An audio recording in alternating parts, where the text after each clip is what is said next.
Well, hello everybody. Welcome again. Thank you very much indeed for joining us on today's webinar. We're very pleased to welcome you on the 12th of October 2016 to today's webinar, Go Global webinar series that IBT hosts, and today's subject is Global Healthcare Online. It is the top of the hour, so we're going to dive straight into it and welcome you all. We're very pleased to see how many attendees we have today from across Europe, and that of course includes in the United Kingdom and in the United States. I'm not sure what time of day it is with you all, but nevertheless welcome, and we will do our level best to ensure that you get real value for your time today, and thank you for joining us again. I take this opportunity to introduce myself. My name is John Worthington. In that picture, I'm the bottom right-hand side. I'm CEO here at IBT.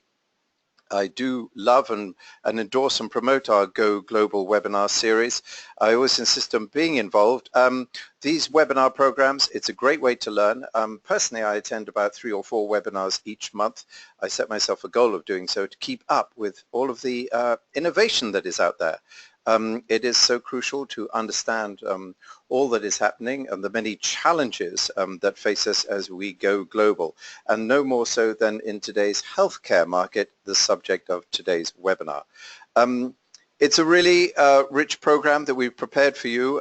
I know I've seen the slide deck, worked with Pete and Susanna.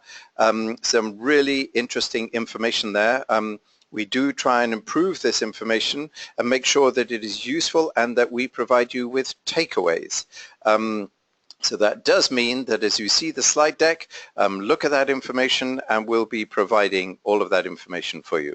So before we start, a few minutes of housekeeping. We know that this webinar, this is one of the series of the Go Global webinar programs, and you will not be surprised to know that our objective is to help you grow your online and your international business. And for future webinars, do check out the resources section in our website. There's a really great lineup that extends all the way to the end of 2016, and that is /IBD Partners Resources Webinars. Also, we've been doing this webinar program and series for over 2 years now. So we're very pleased. We have an excellent catalog. There's a lot of information, backdates that you can go and find and just log on and sit back and enjoy when you want. This webinar today will be approximately 45 minutes long with a brief introduction by myself before I hand over to Susanna. Susanna is our host presenter today, and she will introduce the healthcare online programs and be speaking with Pete Reed, our invited guest today from Global Growth Markets. There will be 5 polls today. We do ask you to participate. I'll let you know when they are, and then please get ready, share your opinions with us so that we know what your thoughts are on these particular subjects. There is a little question box, as you see on your screen on the bottom right-hand side. Questions, open that, click the plus, and submit your questions. There will be a Q&A at the end. And of course, a chat box. If you wish to chat through the webinar, you are very welcome. Finally, there will be 6 short questions, a survey at the end. So when we shut this down, please do not hesitate to complete the survey. We welcome your feedback. And finally, you do not have to do any work at all today. You can sit back and enjoy it because we will be sending you a copy of the slide deck and all of the information that will arrive in your email inbox on Friday with the various links. So with that, let's get to the main subject, and today, Global Healthcare Online. Our host presenter, Susanna Hardy. Susanna is on the bottom left-hand side of your screen, Director of Client Services here at IBT. Susanna was educated, has lived and worked in the US, that is over in New York, Europe, Germany, Belgium, the UK, and France. Not surprisingly, Susanna speaks German, French, English, and Dutch, and has put all of that to really great use over the past several years, working with many, many companies as they have gone global through online services. Pete Reed, the founder and CEO of Global Growth Markets. is also a director of the China Bureau in the United Kingdom. Pete's background, he is a market research and business consultant specialist and has been specializing in emerging markets since 1992. Pete has advised many of the world's most successful healthcare companies. So just to list a few of them, there's Elsevier, there's GSK, Qualcomm Life, and Zimmer. I met Pete over 5 years ago when he was still living in Singapore.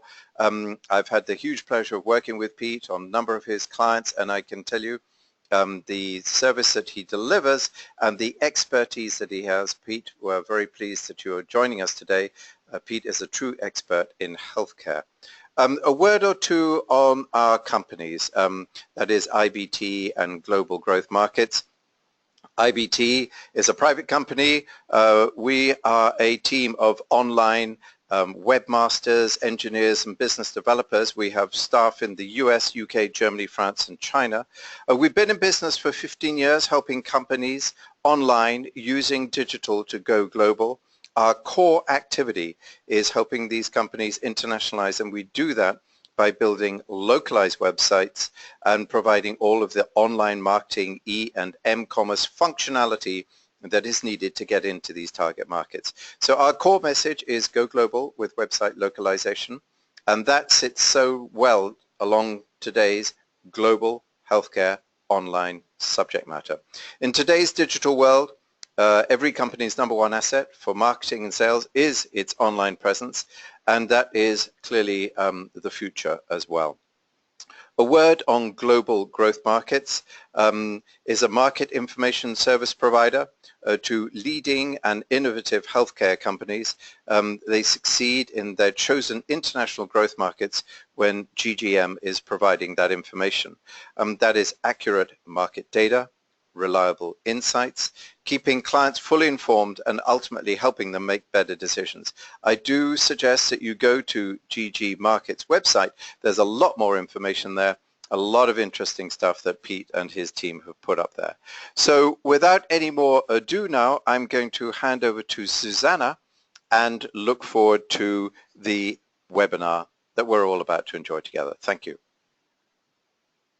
Thank you very much, John, and welcome everybody.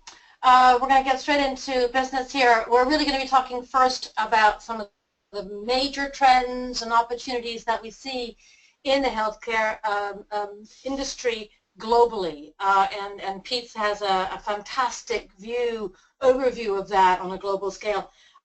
And then we're going to dive down into some of the practices that we see some major health companies doing at the moment in terms of global reach, in terms of their websites, what they're doing, what we think they could do better, what they're doing at the moment. It's an interesting mix of the case studies we've chosen. After that, I'm really going to be specializing a bit more and digging down into what do we really mean about localized websites and international optimization. And then after that, we have some time for questions.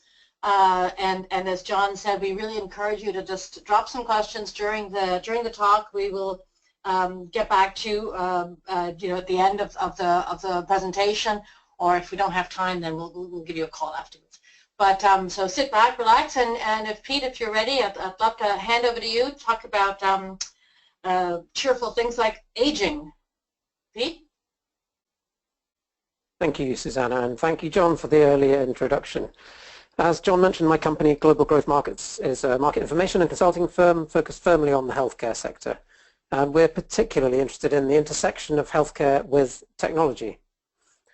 Before we head into a couple of case studies on companies that are using online resources in interesting and interactive ways, I'd like to give you a little background on the global healthcare sector, some of the demand drivers and some big picture trends. The well-known health economist Hans Rosling often talks about the relationship between the health and wealth of nations, and those two parameters really are the overriding drivers of healthcare issues globally, and therefore healthcare demand. In this chart we can see the very clear relationship between per capita income on the vertical axis and the average age of the population on the horizontal axis. The size of the bubble represents total population. European countries are orange, the Americas are yellow, South Asia is light blue, the rest of Asia is red, Sub-Saharan Africa is dark blue, and the Middle East and North Africa is green. And as we can see, there's a clear correlation between how long people live and their wealth. Some of the healthiest and wealthiest countries include Singapore, Germany, and Japan. Most of the other European countries are not far behind those three. Then we have the rising giants of Brazil, China, India, and Indonesia in the middle, along with most of the Middle East. And almost all of the blue, dark blue African nations are both poor and suffering from health issues that kill people at a younger age than in other countries. Next slide, please, Susanna. Thank you. Although people in wealthier countries tend to live longer, it doesn't mean they don't have healthcare problems and therefore a big demand for healthcare services. They just suffer from a different set of problems, partly because they don't die at a younger age from infectious diseases or childbirth complications, and partly, which is ironic, because many of them live less healthy lifestyles as they acquire more leisure time and more disposable income. And those problems, which are primarily chronic lifestyle diseases such as obesity, cancer, diabetes, hypertension and cardiac issues, as well as age-related mental problems like dementia and Alzheimer's, these problems cost a lot more to treat over the lifetime of the disease.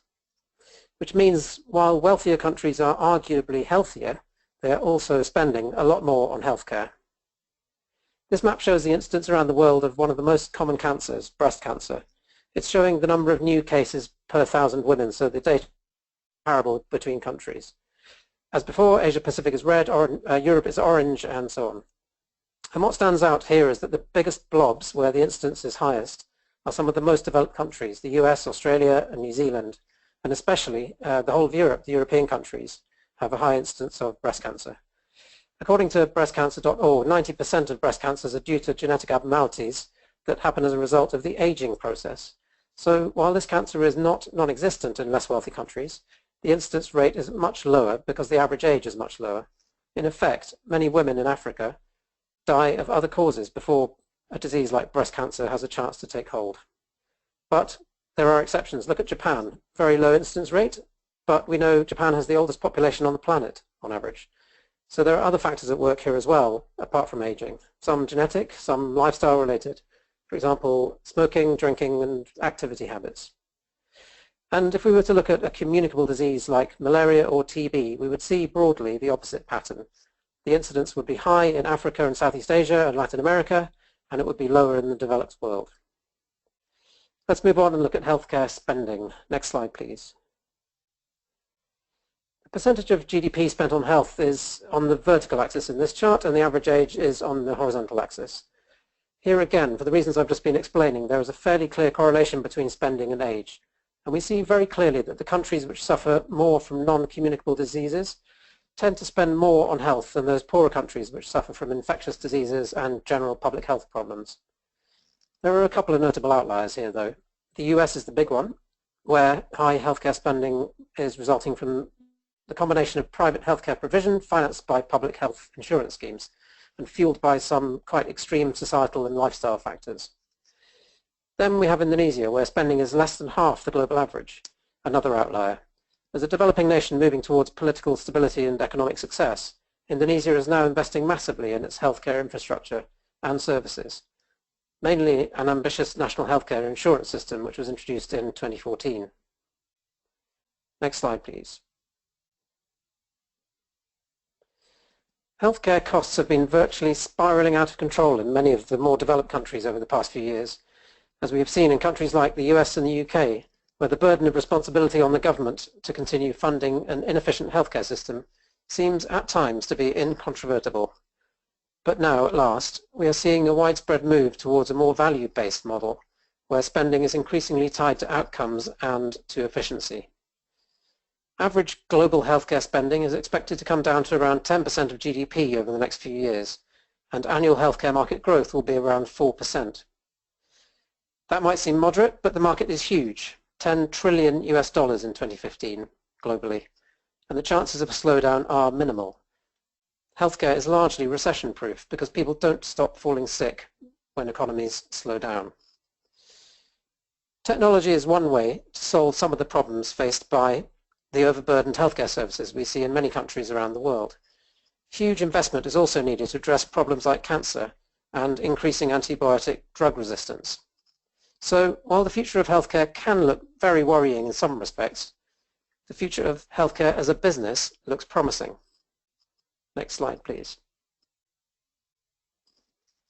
Of course, within that 4% growth, there is a lot of variation between countries and between different sectors within the industry.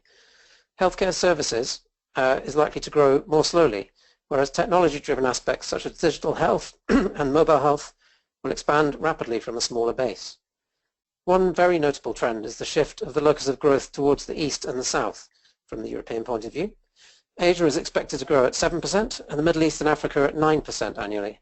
Meanwhile, growth in Europe will be relatively sluggish at 1.4%.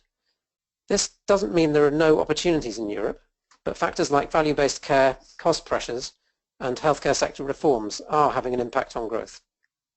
Next slide, please.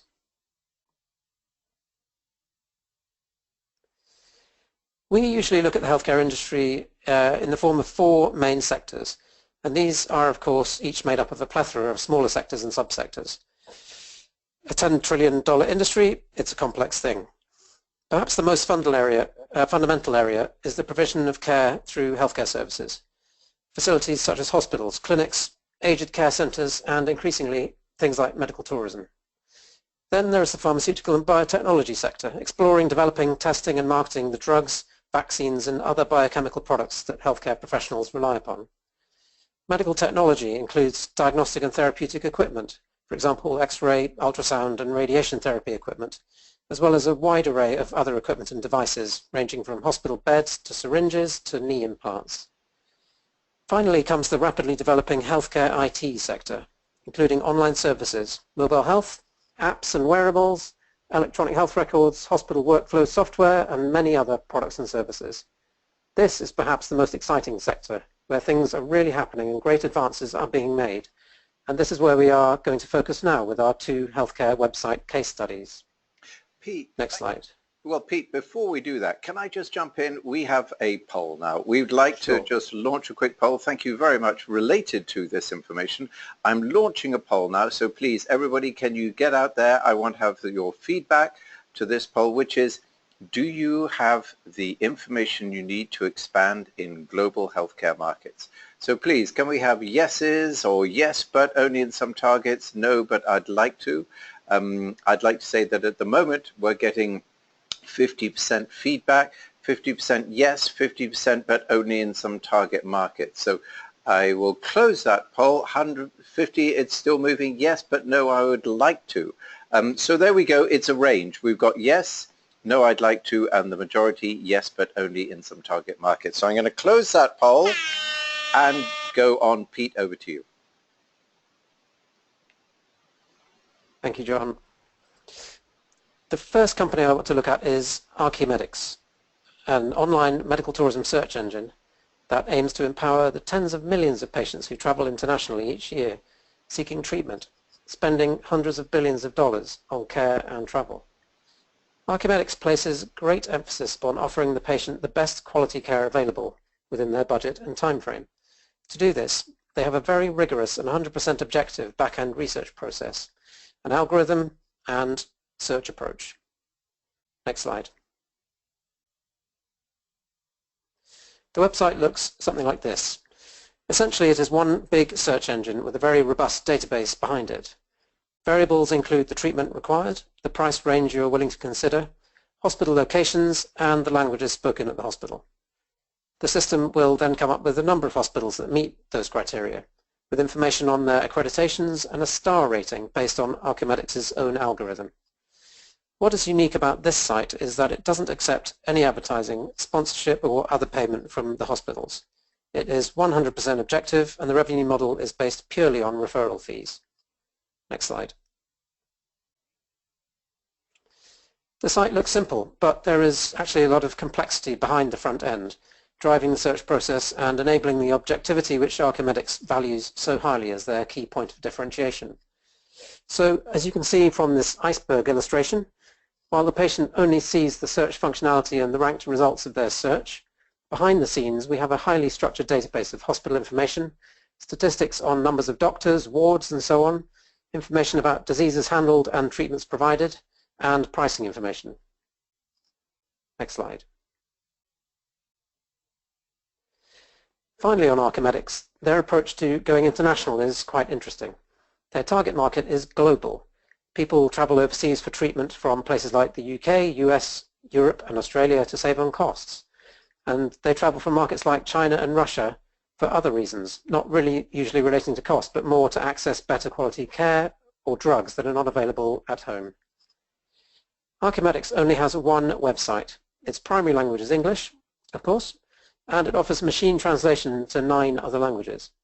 But that is the extent of its localization. So if you're viewing the site in Chinese, for example, you still see the happy customer comments from people in the US or Portugal, and the image captions are still in English.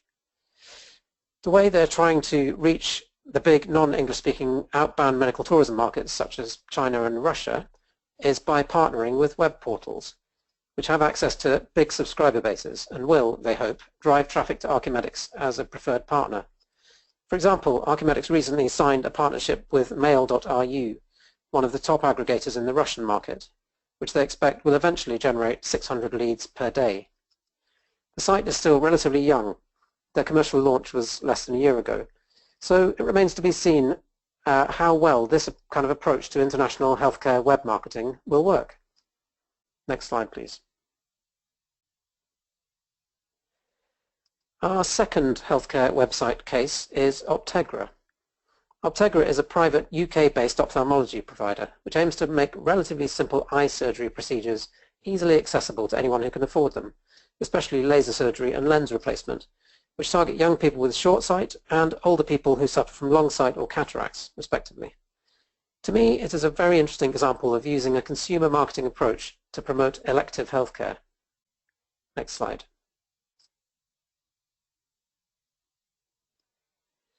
Here's a look at some of the key elements from their website. The site is more complex than the Archimedics site, but the message that comes through again and again is very simple. The main reason people buy elective eye surgery is so they don't have to wear glasses, but they are often concerned about the risks. So Optegra's whole site is really focused on telling the consumer that they can indeed be free from wearing glasses, that the procedure is safe, and that Optegra is the most trustworthy place to have it done. So a lot of the content is about trust, and that is communicated in different ways. They have references to respectable newspapers and TV stations who've written articles or featured them. They have a video testimonial from a celebrity patient. They feature customer ratings, and they show statistics on their clinical resources and qualifications. And they often talk about the quality of their eye surgeons, the very people who are going to be performing the operations. Next slide. All of this helps to drive the viewer towards making contact. And if this site is anything, it is one massive lead generation machine. There are multiple calls to action on virtually every page, and they offer a wide range of ways to get in touch.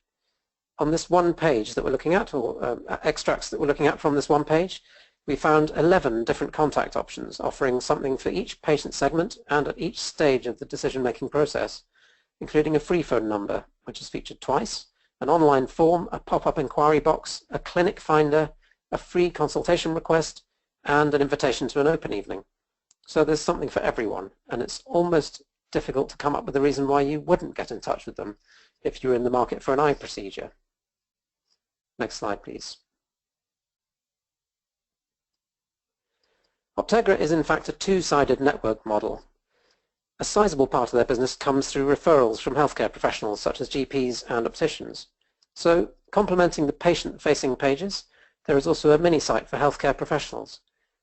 Note the heavier use of the clinical blue-green colour here compared with the more action-oriented orange in the consumer-facing pages that we were looking at just now. This area of the site builds trust through testimonials, explains the referral process, and makes referrals very easy for the GP or the optician who has the patient and is looking for somewhere to send them for their procedure. Again, it's all about patient acquisition. Next slide, please. Finally on Optegra, let's take a look at their international web presence. They started in the UK about 10 years ago and have since grown through acquisition in several overseas markets. Unlike Archimedics, they are going down the website localization route with local URLs and customized content for each market. However, it is a work in progress. In Poland and China, the sites are fully localized and feature the corporate branding and the color scheme, as you can see from the screen. But the URL in China, rji.com, has nothing to do with Optegra and was in fact inherited from the company which Optegra acquired there, New Vision Eye Clinic, or in Mandarin, Ruijin, which is where the R and the J come from. In Germany, where they acquired several different ophthalmology chains over a period of time, they use the Optegra name, but the brand logo and the color scheme are very different. However, the URL does contain the brand name. And finally, in the Czech Republic, where they acquired a company called Lexum, there's no Optegra branding at all, and Lexum has retained its existing site. The only addition is the little flags, which you can just see at the top right corner of the screen, linking the Optegra companies in other countries, or rather linking to those websites in other countries. So we can see that healthcare website localization is not necessarily a simple matter, and that's what makes this a very interesting case, in my opinion. And with that, Susanna, back to you. Well, Pete, before Susanna, please, can I jump in? Pete, thank you so much. Brilliant case studies, really, really interesting insights and observations. Very, very practical, good takeaway. Please, we have a poll that I'd love to launch it just now. Everybody, please, can you participate and share your opinions with us? Here we go. I'm launching this poll. There we go. The poll is, do you have country-specific websites localized for your target audiences? Is it yes? Is it yes, but only for a few export markets, like some of the case studies we just saw? Or is it no, or are you thinking about it? So let's give you some of the feedback from the participants here. We have no, thinking about it. 33% are saying we're thinking about it, and no is a strong 67%. So today's attendees, really, thank you for joining us, and you have a lot to do according to this poll. I'm going to close that one down. There you go. Thank you for that information and feedback, and I'm going to hand over to Susanna. Thank you very much, John. Right, I just wanted to circle back a little bit about what we really mean on all this website and website localization. What is that? Pete's given us some examples in the healthcare sector. I wanted to drill down a little bit into the detail. But I wanted to start off with this slide. It really, because it caught my imagination back when I saw it in February this year when McKinsey reported about some data flow, which I found really interesting. There's a lot of talk these days about sort of the end of globalization and international trade, especially that it's really stalled since 2008. And I think what the McKinsey report really brought out was that the trade in goods and services may have stalled, and you're seeing that in the logistics side. But the international and globalization is, if anything, increasing. And you can tell that by these two data points. One is cross-border bandwidth, which is projected to increase 9-fold over the next 5 years. And you'll note that the single largest big tube is between the US and Europe. And also that, that these flows now have a bigger push, is a bigger punch, carry a bigger weight than the impact on for GDP, on GDP growth, than the trade in goods. Now this is also just reflected in e-commerce, which is really where I think the future of a lot of trade will play out. So conventional trade and trade routes are in decline, but e-commerce is growing double-digit in most countries. So this is, I think, really what I wanted to set this, how I wanted to set the scene, and I think that corresponds quite well with what we're seeing in terms of the digitalization and globalization in the healthcare sector, and how companies are reaching out increasingly to make sure they have an international global web footprint, so a digital footprint. So getting on to website localization, what is that really? You know, as I said, it's country-specific websites and international marketing. It can be e-commerce enabled, mcommerce enabled, or not. But in each case, it is highly specific to the market. And Pete gave us an example of a company, Optegra, which is sort of halfway down that path, and things. And we can certainly look at others If you have an interest, let us know, and we can show you a lot of examples of companies who have really tailored, and our clients have really tailored it down to the specific markets. So the main advantages and disadvantages for us, there's really one disadvantage. There is some setup investment. Yes, you have to pay for your website. But in terms of the advantages, for us it all boils down to being able to own and develop your brand on a global basis. That you can really have your brand, that it's not owned by a distributor or by someone else and holding you to ransom in that market. So it's a way of really expanding your reach across various markets and export markets. And to do that, obviously, you use your website for the marketing, for your e-commerce, and also to manage your distributors. All of your distributor information and product information is housed in one spot on your website, not necessarily on their website. So you can maintain control and really try to reduce the risk of international trade. Just a few examples of what we really mean by this, and we go through a sort of a 10-step a checklist, as it were, to determine website localization. And the first really is just about sort of terminology and making it specific. And then otherwise it is a little bit of a change in design. And I've put some examples here of a road. What does a road conjure up to someone in the States? And what does it conjure up to someone in, I don't know, looks like sort of Scotland or something? I think the point 3 and point 4 is very important. Multilingual navigation is set by flags, and this is something that is absolutely key. Do not use Google Translate for your websites. Google Translate has a function, and it's useful, but if you're not translating your website by a real dedicated translator, you're missing out. And geolocation makes sure that you know where that person is coming from, and that your user experience is the right one for the person coming onto your website. Now, what I mean here is just the last sort of 5 that I've grouped up on one slide. The last sort of 5 of our ticks and checks for website localization. Today's websites have to be mobile friendly. In China, for example, there's now more e-commerce on mobile phones than on standalone PCs. Same thing in Africa.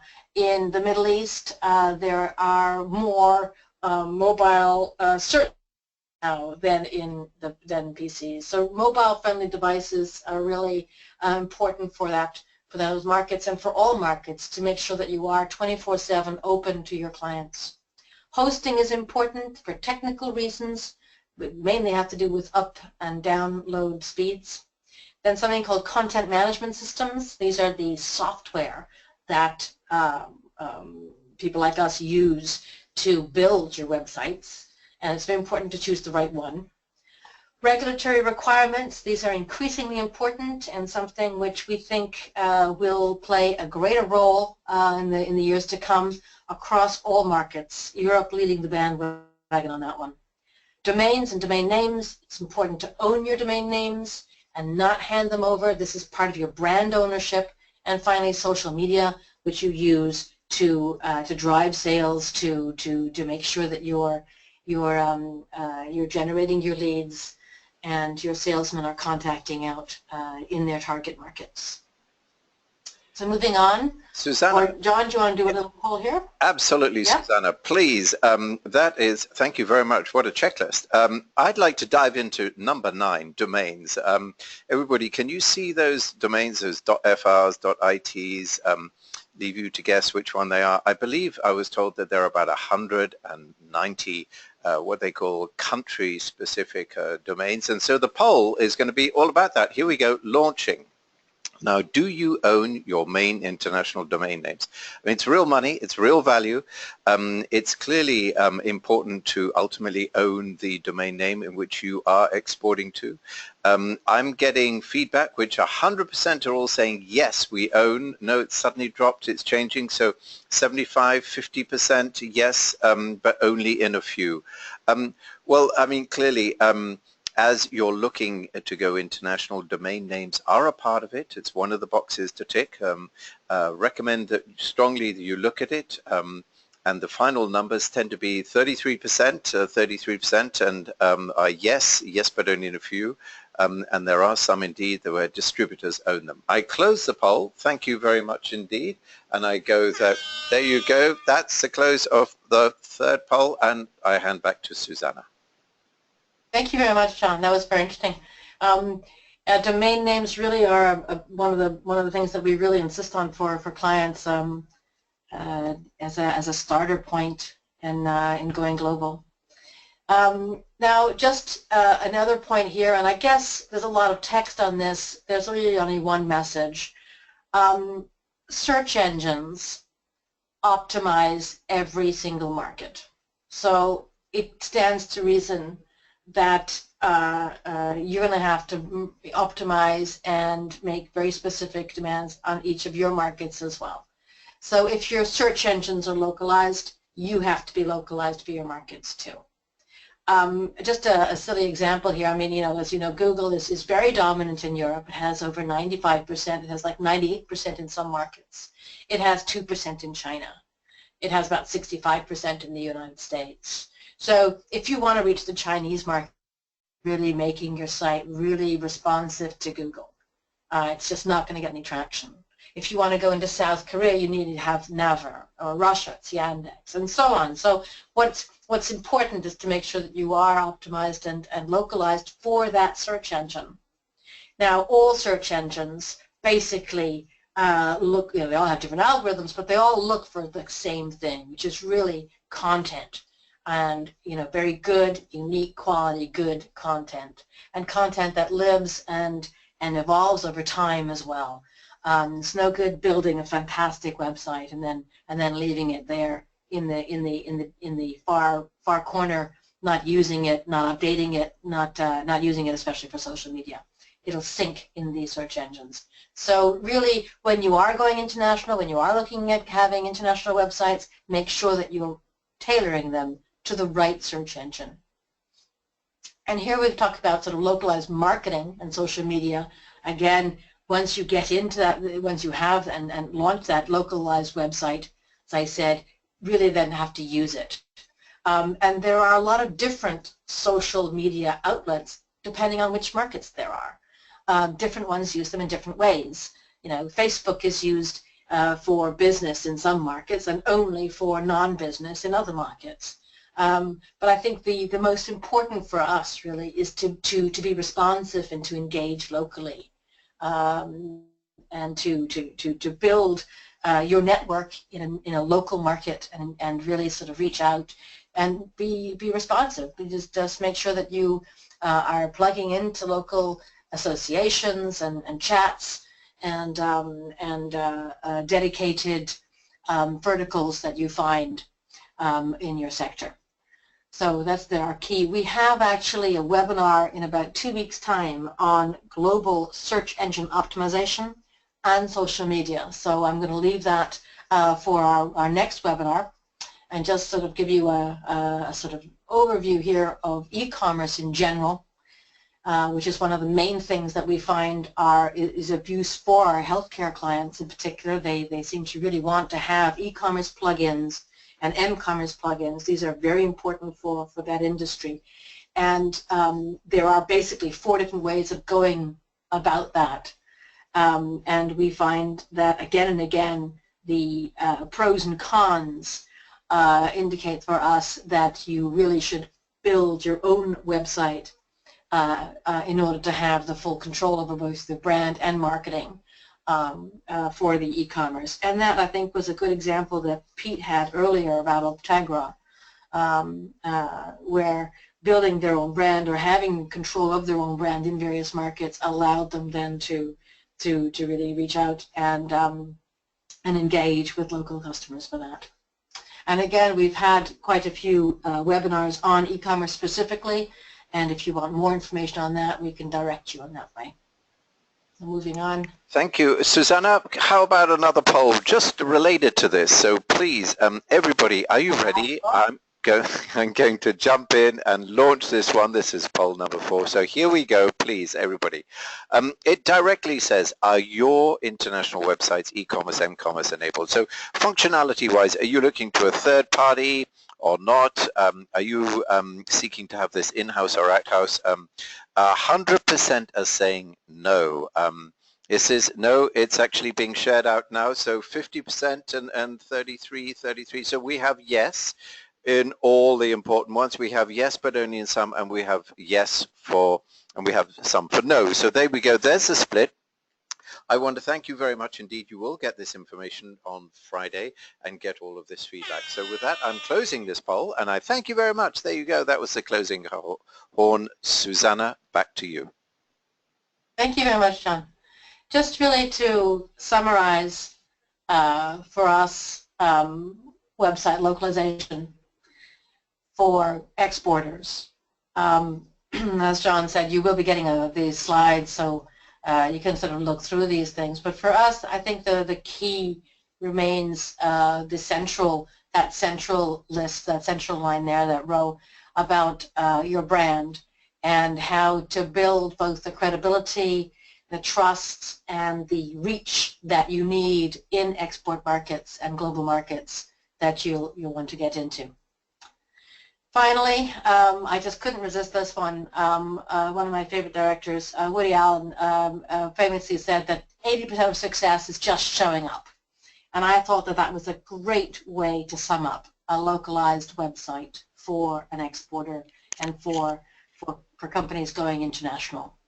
So, John, if we have... yeah, I mean, Susanna, what does that mean? That means showing up online. Is that what that's all about? You've got to be there. Absolutely, showing up online. Well, fine. In that case, I'm launching this. Now, do you agree with Woody Allen? Please tell us now after this webinar. Is Woody Allen right? I'm getting, at this particular point in time, 100% absolutely. So it's 100% absolutely for Woody Allen. He's definitely right in this case. There we go. That is the last poll. I'm closing it down. The horn has been sounded. I hand it back to Susanna, and thank you. Well, I just really wanted to add that my piece there about localized websites. As I said, we have a series of webinars coming up on the individual pieces on that, particularly on search engine optimization and online marketing for global businesses coming up. But do we have time at all for any questions, John? Definitely. We'll have to jump into this, please. Let's take a few minutes. We're not going to answer all the questions. We've chosen some. I'm going to pick out the first one. So, Pete, are you ready?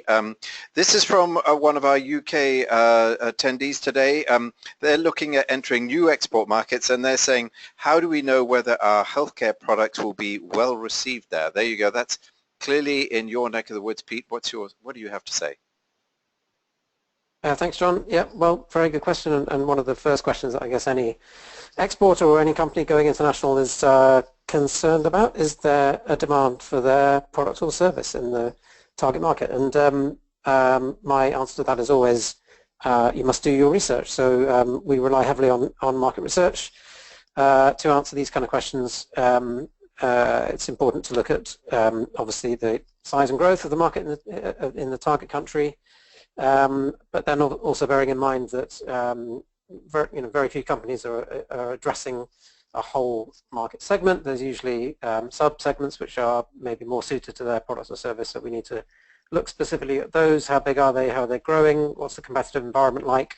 And crucially, to get some direct feedback from potential customers as well. So it's B2B, then obviously getting feedback from a few key potential prospects is a good way to do it. If it's more of a consumer type thing, then we get into the world of surveys or focus groups and things like that. But always direct research from the horse's mouth is crucial for these types of things. Pete, thank you for that. And I imagine, again, going back to it with the online presence, that is real-time research as people are coming back to your sites and giving you feedback immediately on what they're looking at. But it's a subject I'd love to dive into. But Susanna, here we have from the US, exporting to multiple markets. And guess what? Hey, look, they're talking about Google Translate. Google translates our websites. Our websites use them now. That's sort of where the question ends. What do you have to say about Google Translate? Again, I think you perhaps touched on that earlier, but over you go. There to you. Yes, I think, I mean, Google Translate serves a very good purpose. It's a very handy little tool, and it's getting better. But you don't really display a great amount of attention and care and understanding of your target market if you're just using Google Translate.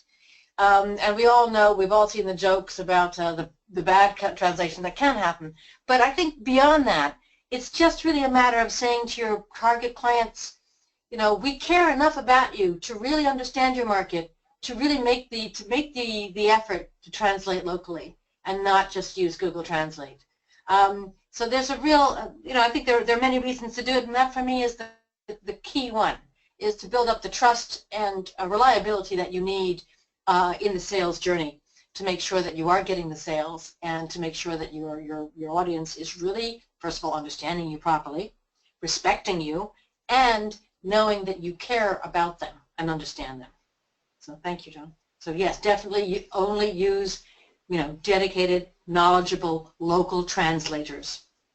Thank you, John. Yeah, no, I guess I must be, I suppose the flip side of that is if you use Google Translate, pardon me, for your home market, you know, somebody might say no, but so why use it for another one? So marching on, Pete, a US-based company exporting globally, but these guys are not in China. Well, hey, this is for you. If we go into markets like China and Russia, how safe is our IP? Well, there you go, Pete. That's again your home territory.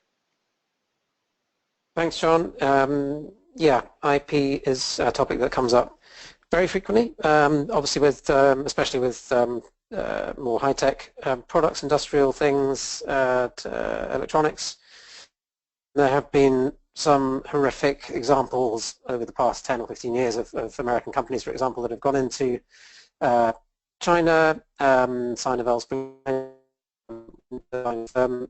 who went in, shared their blueprint with their Chinese partner, and then after a couple of years found that the Chinese partner had been running a parallel operation and shut down the joint venture to go it alone using Sinovel's technology. So there are some nasty stories out there, but having said that, things are improving, and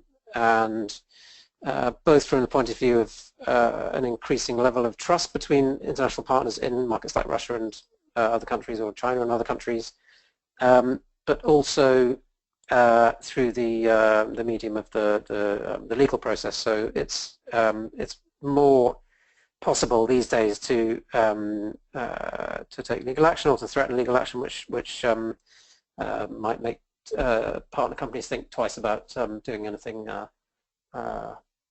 which may be illegal. But having said that, I think those kind of approaches are sort of last resort and not really going to help you much if you've got to that stage. So really the key is, if you are sharing your IP in a market like Russia or China, ensure that you continuously develop your technology and your approach, your products and your intellectual property, so that whatever you're sharing is not the very latest version of what you're selling and promoting in the rest of the world, thereby ensuring that if there is a breach of copyright or whatever it might be, it's not going to destroy your company because you have something more advanced which you're already moving on to in that market or in other markets. Pete, thank you for that. And I guess there's also the issue, and I'm sure that you're in touch with, shall we say, the legal profession that have scoped out some answers there. So I'm sure that if you have more questions related to that, to get in touch with Pete. Susanna, a German company, here we go, in English, medical device company that uses e-commerce platforms like Amazon. Well, that would be the good one for the USA, but they're saying they haven't had good results. So they're saying, what platforms? Susanna. Yeah, there are very different platforms for different markets. I would also say that it depends on the type of product as well. very often we find that if you're using a big, what we call a mall, like an Amazon, your product is probably next to someone else's product.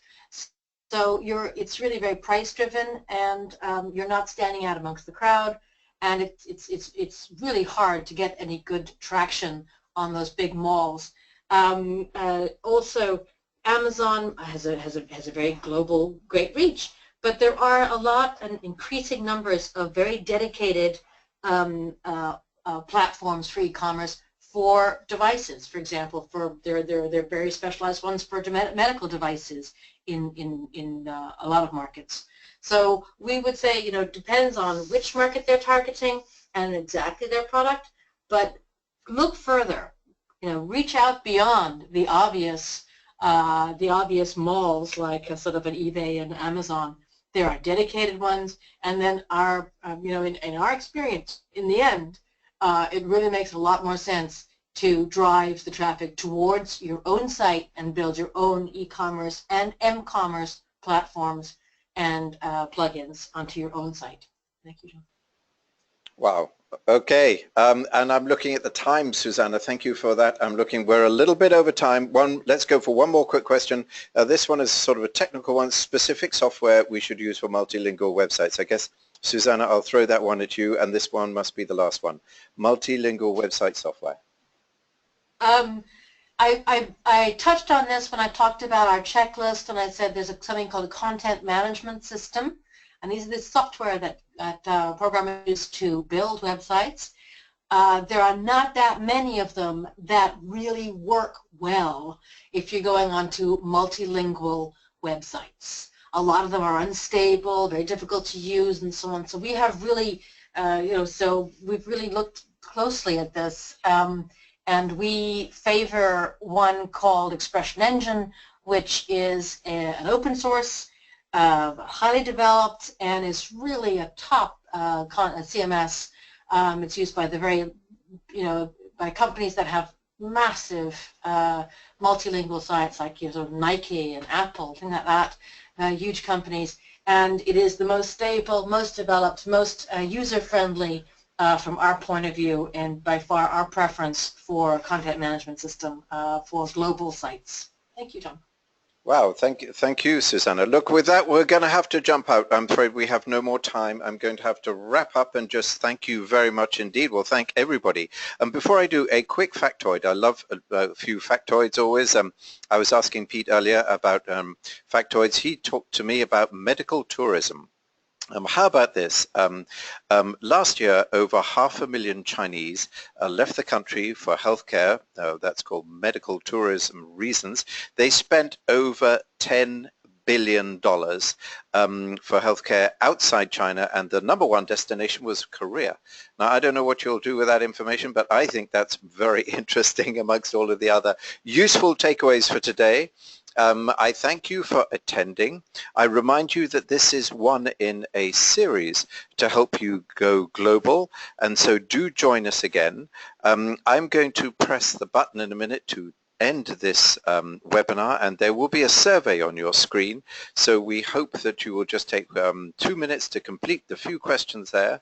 And I remind you that on Friday you will get the slide deck, so that you can watch that and download all of the information that you want. So we hope you enjoyed the webinar.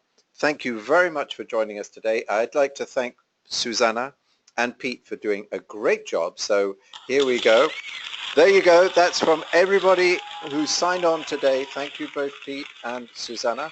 I'm closing that down now, and I thank you very much for joining us for today's webinar. Goodbye. Thank you.